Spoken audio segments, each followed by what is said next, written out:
Now, we know the Greens member for Nightcliff, McNamara, well, she was under the microscope last week after the CLP government voted to refer her to the Privileges Committee on the final day of Parliament over the use of her electorate office by the Greens. Now, Kat joins me on the line. Good morning to you, Kat. Morning, Katie. Morning, everyone. Now, Kat, you were absent on the afternoon of that final day of Parliament. To those out there listening this morning who aren't aware, where were you? Oh, right. So, Katie, I've been in Parliament for the whole sitting up until then. So, done all my speeches and contributions and things from the community like petitions. But people might not be aware that people sort of come in and out of the chamber all the time in Parliament. You're off for meetings or interviews, and I had been in there for the first half of the day, but on the very final day, I had to catch a flight interstate for my dear friend of mine's wedding to get there in time. And did you, usually if you've got to leave the Northern Territory, you let the Speaker know that you are going. Was that something that you'd done, or was it a bit of an oversight? Oh, well, no, so Katie, from my understanding, I've spoken to the procedure is that if you're away, you seek leave if you're going to miss a whole day of Parliament. So I haven't missed a day. I've been unwell, as members can be unwell, and then you seek leave to be away for the day. But because I've been there for the first half of the day, and then people leave early all the time. Like, I wouldn't be aware when other members have left early for various reasons. So as far as I'm aware, that's not a process that I needed to do. Now, the CLP has then accused you of misusing member entitlements over a Greens Party event in the community room. So that was happening on the same afternoon, and the lines, I guess, they'd sort of blurred them by making it sound as though you were at that. Were you at that? No, it doesn't sound like it. Well, no, not at all. They hadn't kind of blurred them. They had explicitly put out factually incorrect misinformation about me. And crucially, Katie, when I contacted them, when I saw their media release they put out, by essentially lying and saying that I had left Parliament to attend this event, blah, blah, blah, I contacted them directly. I contacted the minister who put out the release, contacted the media person, and a few of them said, hey, I wasn't actually there. I'm interstate. You need to retract that and correct it. And they refused. So that, to me, is obviously incredibly disappointing that apparently the truth doesn't even matter in these kind of things. So just to be clear to everyone, I wasn't involved in the event, in any of the planning whatsoever, and I wasn't there. I guess the issue is, though, that a party political event happened at your office, and that is against the rules. Why did you allow that to happen? Sure. So very happy to speak about this. So basically, also in case people aren't aware, most offices have community rooms, and ours is used flat out, which is fantastic. We have lots of community groups using that. So I'm not in charge of, I don't oversee all the bookings, obviously, because that's a lot. That's delegated to my staff. Now, unfortunately, my electorate officer was away during this time, and so the person who was filling in had booked in this event whilst not being aware of, say, like the inappropriate or appropriate uses of the room. I'm this process of the Privileges Committee, I'm glad that it exists. We obviously need this kind of oversight to make sure things happen correctly.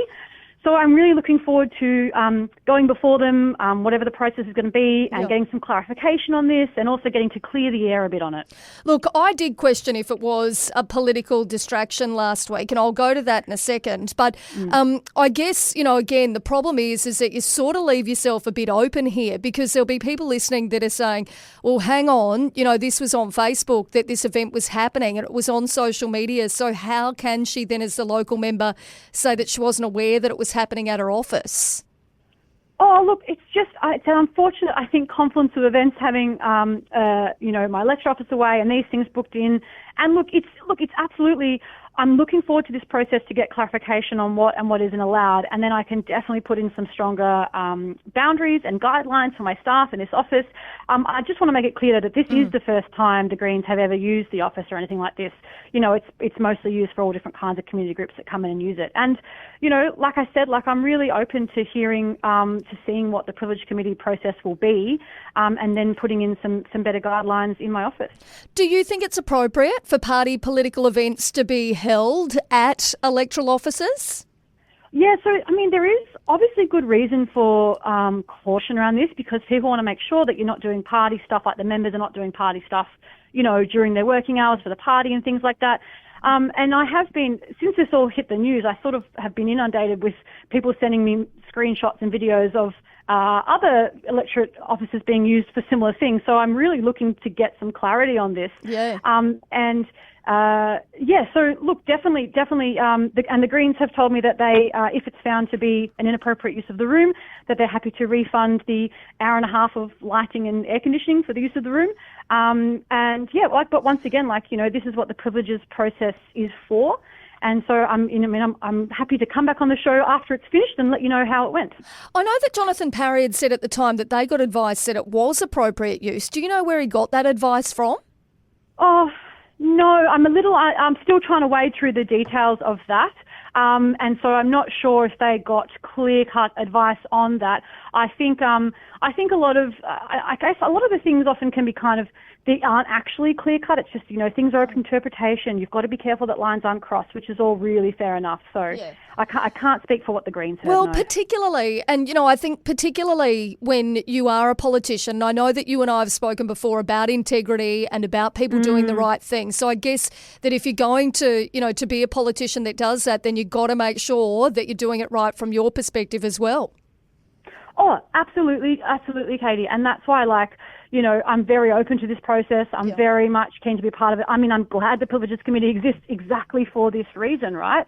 The thing is, it's not going to stop me from continuing to shine a light on the really serious integrity issues and crises and allegations that are happening all the time with this government. And I think that, I'm open to being transparent and getting to the bottom of things, and I want to see the government do the same. For example, on a similar vein, we had all the accusations about the white cars, the inappropriate use of white cars, taxpayer-funded white cars, and the shadow ministries, which means that all the backbenchers presumably get access to the white cars too. And when the government was asked, hey, can you clarify your rules around white card use, they just refused. So I would like to also see them be transparent around this kind of stuff. Do you think that this whole process and the calling out of your office being used for a party political event, do you think it's a distraction? On one hand, no, I think that every sitting member needs to be held accountable, and there has to be transparency around the use of things electorate office and things like that. So, and that's why I'm, happy to go through the process.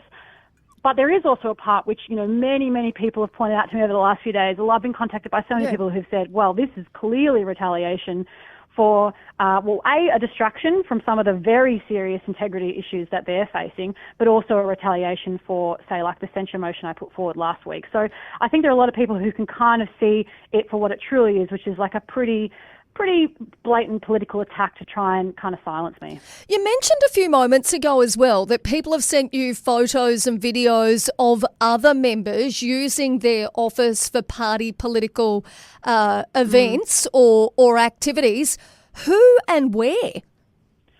Oh, look,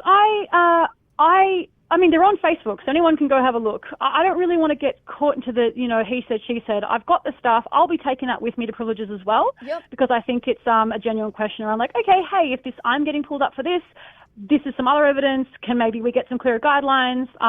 So I'll bring that with me when I go to Privileges Committee. I don't really think it's very helpful for this whole dialogue to go. And this is the thing is that I'm not interested in the personal attacks for political gain. I'm just really interested in, people acting in the best interest of their community, making sure things are above board, and that's what I want to do. Well, look, I appreciate the fact that you've come on and answered all of these questions, because I know that there's been plenty of people sort of wanting to know what the go was.